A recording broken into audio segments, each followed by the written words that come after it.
If condition को तुम्हें syntax पता ही है, इफ कंडीशन को हम डिसीजन मेकिंग स्टेटमेंट बोलते हैं, यानी कि based on the condition we will take certain action, यानी कि डिसीजन। तो इसका सिंटेक्स कैसे है, इफ कंडीशन और यहाँ पे स्टेटमेंट्स लिखेंगे, ये वो स्टेटमेंट्स हैं अगर कंडीशन ट्रू होंगी तो, और यहाँ पे हमें ध्यान रखना है हमने टैब दिया है एक बार, फिर एल्स, एल्स के बाद कॉलन और फिर टैब देके वो स्टेटमेंट्स जो हमें इस कंडीशन के फॉल्स होने पे करवाना है। यहाँ पे तो खुद ही आ जाता है ना, इससे मतलब हमें कोई टैब हाँ, अगर हम कॉलन लिख के एंटर करेंगे तो टैब अपने आप ही आ जाता है। पाइथन का जो सिंटेक्स है वो हम ऐसे भी लिख सकते हैं, a इक्वल्स टू 1, मतलब कोई इक्वेशन लिखनी है हमने तो उसको हम अलग अलग लाइंस में ब्रेक भी कर सकते हैं, जैसे a इक्वल्स टू 1, फिर हमने यहाँ पे स्लैश लिख दिया। स्लैश का मतलब है कि ये लाइन कंटिन्यूशन में है, प्लस ये वाली लाइन और ये वाली। या तो अगर हम एक ही लाइन में लिख देते हैं या किसी वजह से कोई लाइन बड़ी हो जाती है और हमें उसको ब्रेक करना है, तो उसके लिए क्या करेंगे, उस लाइन को एंड कर देंगे स्लैश से और फिर नेक्स्ट लाइन में उसके लिख देंगे, मतलब ये कंटिन्यूशन में ही है। अगर ए को प्रिंट करवाएंगे तो वो जो भी क्वेश्चन का आंसर आएगा वो ही प्रिंट होगा। अगला इफ एल्स, इसका मतलब है नेस्टेड कंडीशंस के लिए, जैसे कि हमने यहाँ पे लिखा है इनपुट नंबर मैक्सिमम 5, तो और वो क्या करेगा, उसको वर्ड्स में प्रिंट करेगा। जैसे अगर यूजर ने 1 दिया है तो हमें ONE1 लिखना है, तो उसके लिए हमने कंडीशन चेक करी, इफ a इक्वल्स टू 1, अगर उसके अंदर 1 है तो प्रिंट कर दिया 1 एलिफ, एलिफ का मतलब हो गया else if, a equals to 2 तो 2 आएगा एलिफ, इसी तरह से 3 4 5 और लास्ट में हमने एल्स लिख दिया इनवैलिड के लिए। तो इस तरह से हम नेस्टेड कंडीशंस का यूज कर सकते हैं। पे देखो यहाँ पे मैंने दो केसेस लिख रखे हैं, ये एक केस 1 है ऐसे और एक केस 2 है ऐसे। सपोज करो मैं यहाँ पे ए की कोई भी वैल्यू स्टोर करता हूँ, कुछ भी हो सकती है, ए की वैल्यू 1 2 या 3, तीन में से कोई भी एक वैल्यू हो सकती है, और यहाँ पे भी मैं ऐसे ही स्टोर करूंगा ए के अंदर कोई भी एक वैल्यू। तो ये बताओ आउटपुट में कोई फर्क पड़ेगा या आउटपुट सेम आएगा। ए इक्वल्स टू 1 मैंने लिखा यहाँ पे तो आउटपुट में क्या आया, 1 आ गया लिखा हुआ, मतलब 1 था तो 1 आ गया। 2 लिखेंगे तो वो क्या करेगा, 2 को प्रिंट कर दिया उसने, है ना। तो चल रहा है प्रोग्राम, तो ये एक बार इसको भी अब चला के देखते हैं।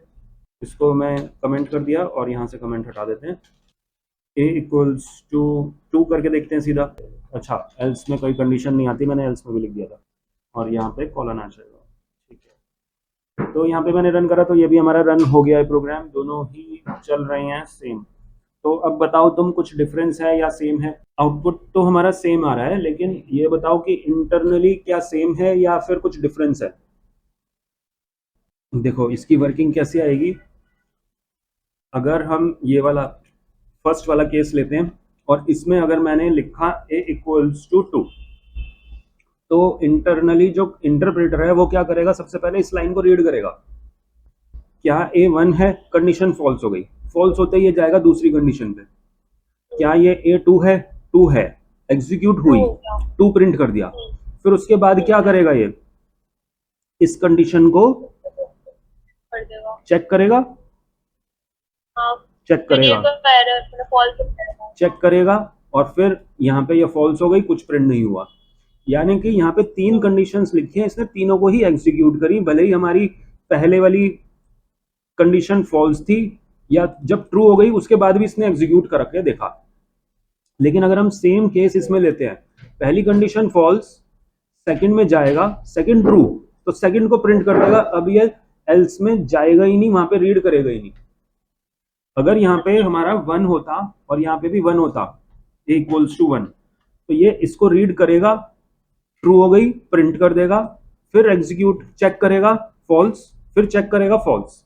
लेकिन यहाँ पर क्योंकि तीनों में इफ है, लेकिन यहाँ पर चेक होगी, एग्जीक्यूट होगा, फिर बाकी की चेक होंगी ही नहीं, इग्नोर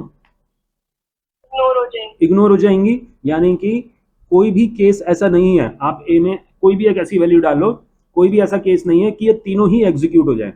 एक ही बार एग्जीक्यूट होगा, एक ही बार चेक होगा और एक ही बार एग्जीक्यूट होगा। लेकिन अगर कोई केस मैं ऐसा लिख दूं, इक्वल्स टू 1, इक्वल्स टू 1, तीनों में 1 लिख देता हूं और इसमें भी मैंने 1 लिख दिया और इसमें 1 लिखा, तो अब बता सकते हो इसका आउटपुट क्या आएगा फर्स्ट वाले का। इसका 1 2 3 तीनों आ जाएंगे और इसमें और इसमें 1 ही आएगा खाली। बिल्कुल सही। दोनों को रन करके देख लेते हैं। तो जैसे हमने रन करा इसको, तो पहले 1 2 3 आया आउटपुट और फिर 1 फिर आया। 1 आएगा। तो ये है दोनों में डिफरेंस, एलिफ का मतलब और इफ का मतलब।